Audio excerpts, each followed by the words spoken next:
Montaigne também diz que ele pretende fazer os seus ensaios não como quem sabe muito e está lhe ensinando, mas como quem está aprendendo, tal como crianças.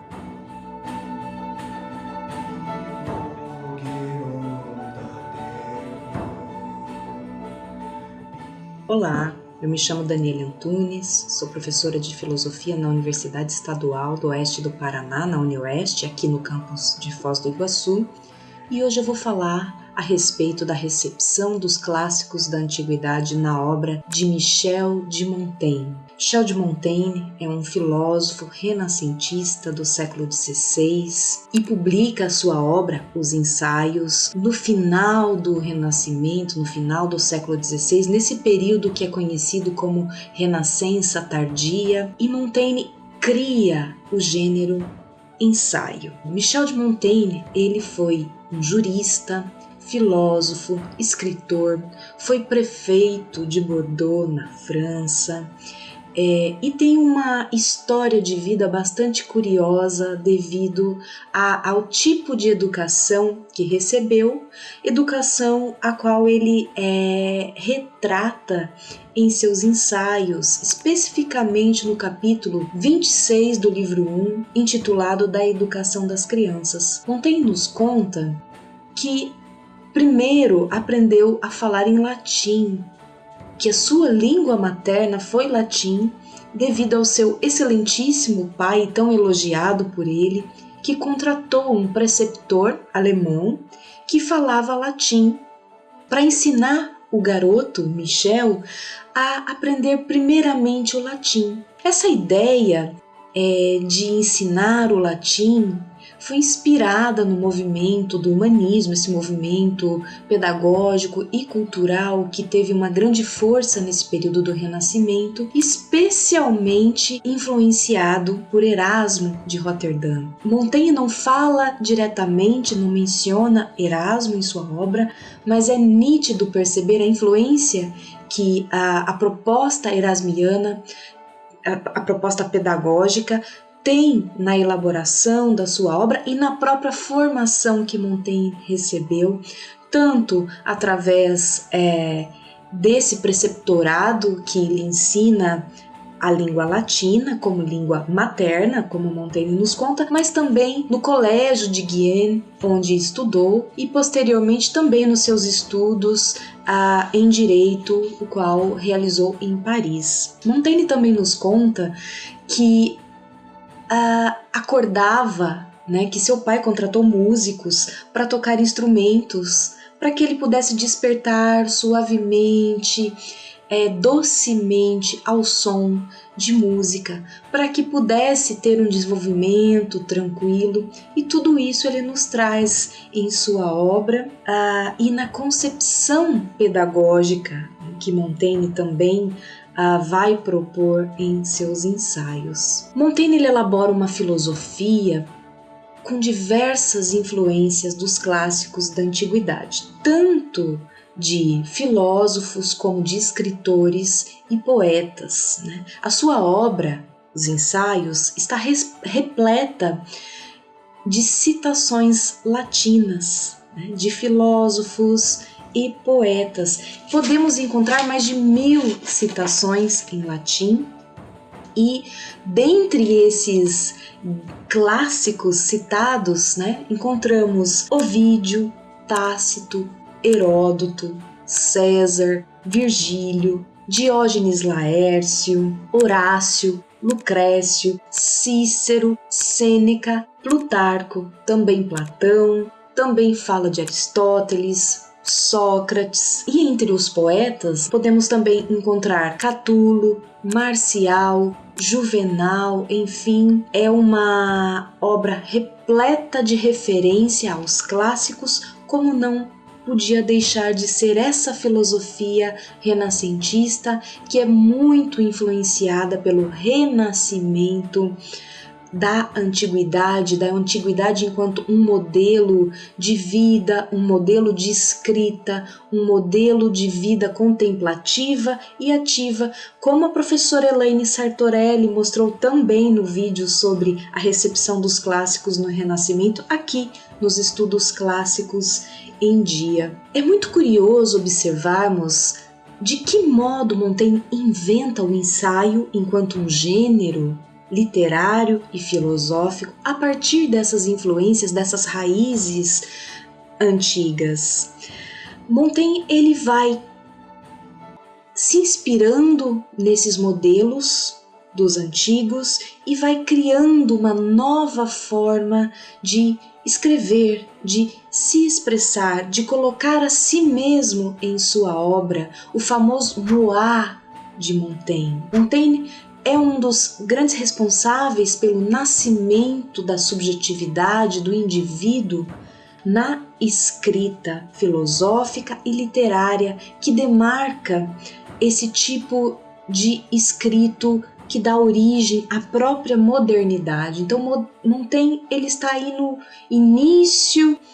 do pensamento moderno, mas com todas essas influências da antiguidade, do Renascimento. O próprio termo empregado para dar nome à sua obra, ensaios, vem do termo latim exagium, que significa balança, um instrumento de pesagem. O termo que vem do instrumento vai ser transposto à própria ação de pesar, de medir, de avaliar. E é justamente esta operação, este procedimento de pesar, de medir, de avaliar, de julgar, que Montaigne opera em seus ensaios. Como ele mesmo diz, são os ensaios dos seus julgamentos, do seu juízo, das suas faculdades naturais e mesmo os ensaios da sua vida. Montaigne também diz que ele pretende fazer os seus ensaios não como quem sabe muito e está lhe ensinando, mas como quem está aprendendo, tal como crianças. Pois se ele já soubesse, ele não precisaria ensaiar, mas ele ensaia porque ele está sempre em aprendizagem e se colocando à prova, testando a si mesmo. É por isso que esse termo ensaio vai ser tão bem transportado da dimensão prática da vida, de pesagem de alimentos, da moeda, do trigo, de testagem, de degustação do vinho, para escrita, para esse procedimento do pensamento através do ato da escrita, que vai fazer com que seja possível aquele que escreve se aprimorar, filosofar em primeira pessoa, pensando nos seus problemas e refletindo sobre os problemas da vida, sobre a condição humana principalmente. O principal objeto de Montaigne é o ser humano, é a condição humana, mais uma grande influência dos antigos, especialmente de Sócrates, mas também vemos grande influência aí de Sêneca, de Plutarco, a partir dessa proposta de aprender a viver e aprender a morrer. Montaigne vai adotar essas influências de diversas filosofias. É conhecido como um filósofo eclético que combina influências do ceticismo, do estoicismo, epicurismo, do platonismo, do socratismo, enfim. É uma filosofia eclética que combina diversas influências para dar aso a essa invenção própria,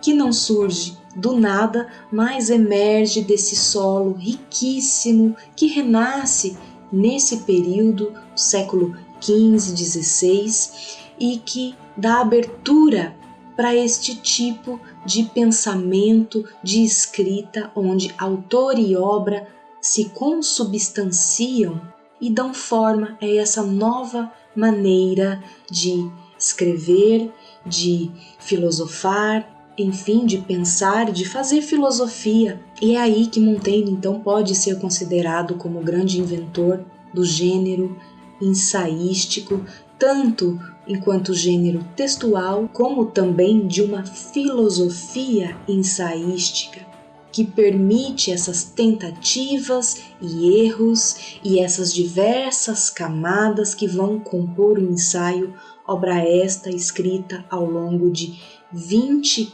anos, publicada pela primeira vez no ano de 1580, mas com diversas publicações posteriores ainda em vida, ainda na vida, durante a vida de Montaigne. Os ensaios pode ser considerado como uma obra assistemática, aporética e de cunho autobiográfico, performático, experimental, fragmentário. É composta por 107 capítulos, também chamados de ensaio. É uma obra escrita em primeira pessoa. O autor ele se coloca no palco dos seus ensaios e é aí que a gente vê desabrochar essa escrita de si, essa experiência de si, como ele mesmo vai falar, essa pintura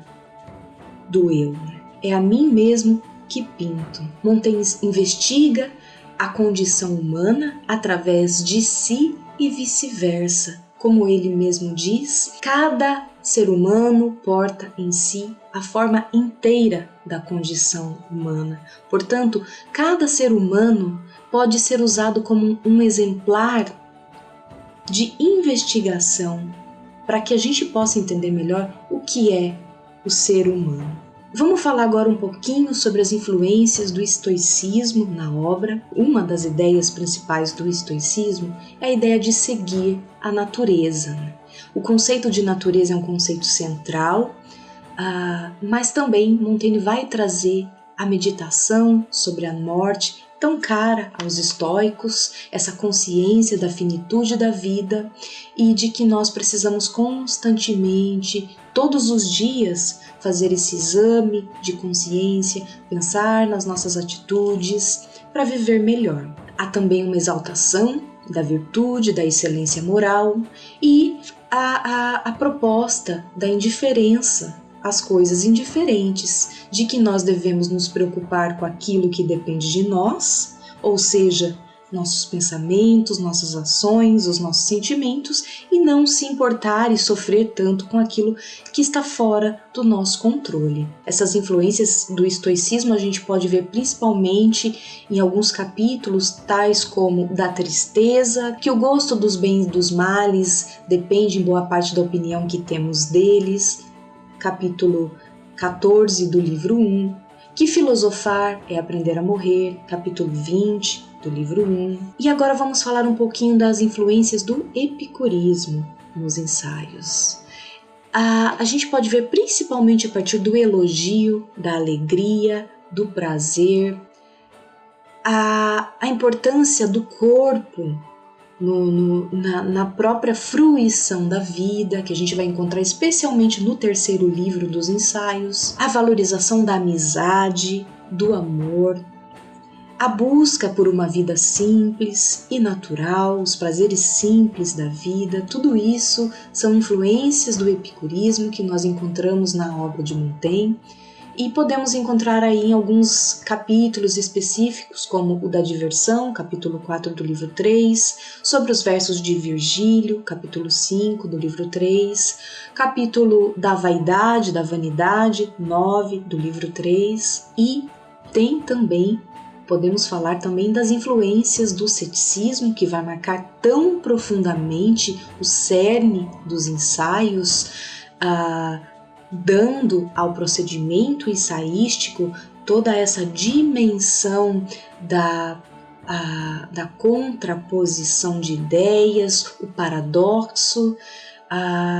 e podemos ver essas influências do ceticismo, por exemplo, no rebaixamento do ser humano, na humilhação do ser humano, crítica essa que vai ser muito contundente no capítulo 12 do livro 2, chamado Apologia, de Raymond Sebon,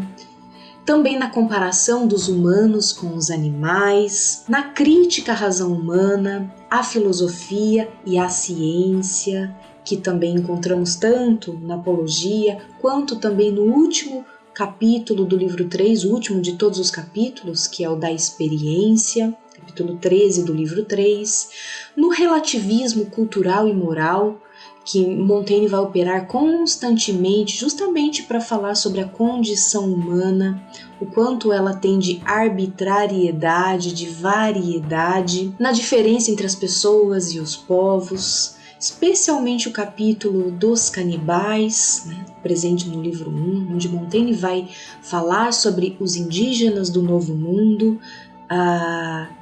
de forma a relativizar os conceitos de civilizado e bárbaro, de civilizado e selvagem, operando esta contraposição e mostrando que talvez os selvagens não sejam tão selvagens assim, aqueles que se acham civilizados também apenas se acham civilizados porque veem a sua própria cultura como superior, melhor, a mais verdadeira, a mais correta, enfim, ou seja, etnocêntrica. E Montaigne é um grande etnógrafo, antropólogo avant la lettre, porque ele já vai estar apontando para essa diferença cultural e moral de costumes muito antes do desenvolvimento da própria antropologia social. Vamos falar também um pouquinho sobre a influência socrática na obra de Montaigne, especialmente nesse último livro, né, no livro 3, especialmente a partir da grande frase socrática, só sei que nada sei, que Montaigne vai traduzir em que sei eu, né, no capítulo 12 do livro 2, e persegue essa busca de conhecer a si mesmo, de tentar desvendar os limites do próprio conhecimento, da própria capacidade humana de conhecer. Então ele vai colocar o conhece-te a ti mesmo do oráculo de Delfos como a epígrafe da sua busca, da sua vida, da sua própria obra, e sendo essa máxima, conhece-te a ti mesmo, uma exigência não apenas prática e moral, mas também uma exigência da teoria do conhecimento, como a grande busca ou a principal busca do ser humano.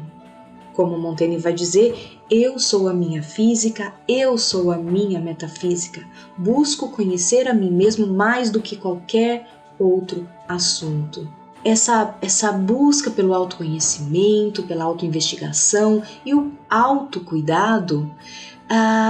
tem muita relação com a filosofia antiga, com a filosofia helenística, com as escolas helenísticas que davam essa prioridade ao cuidado de si, ao conhecimento de si. Também uma influência muito grande do Sócrates na obra de Montaigne, na vida de Montaigne, é essa dimensão fundamental da conversação e do diálogo, tão ressaltada por Montaigne. A importância do comércio com os homens, a importância de atritar os nossos cérebros com o dos outros,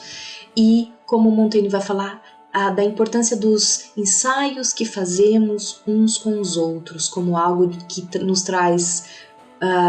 muito prazer e também muito desenvolvimento. Por fim, é importante a gente ressaltar que a invenção do ensaio, ela é uma novidade, todavia que deita suas raízes na antiguidade. O ensaio, ele se torna então esse gênero textual, essa forma de escrever, mas também se dá como um procedimento filosófico, experimental, de investigação da condição humana, do si mesmo. É uma escrita pessoal, fluida, que pretende seguir o fluxo das palavras e das ideias, tal como uma conversa. E é aí que então nós podemos falar dos ensaios de si, da experiência de si. Hugo Friedrich vai dizer essa invenção da fenomenologia moral. A partir da observação da própria experiência e de si mesmo e dos outros, é possível representar a própria vida. A própria vida, qualquer como um todo, como nos coloca Auerbach, com a finalidade de investigar a condição humana, quanto um princípio heurístico, enquanto uma arte de inventar e de fazer descobertas a partir do conhecimento que tem de si mesmo, relacionando esse conhecimento que se tem de si mesmo com a observação também do comportamento dos outros. É aí que a gente vê então essa tarefa montaigniana de se auto-inventar, de pintar a si mesmo e habitar a existência problemática, contraditória e não por isso menos divertida e prazerosa da condição humana.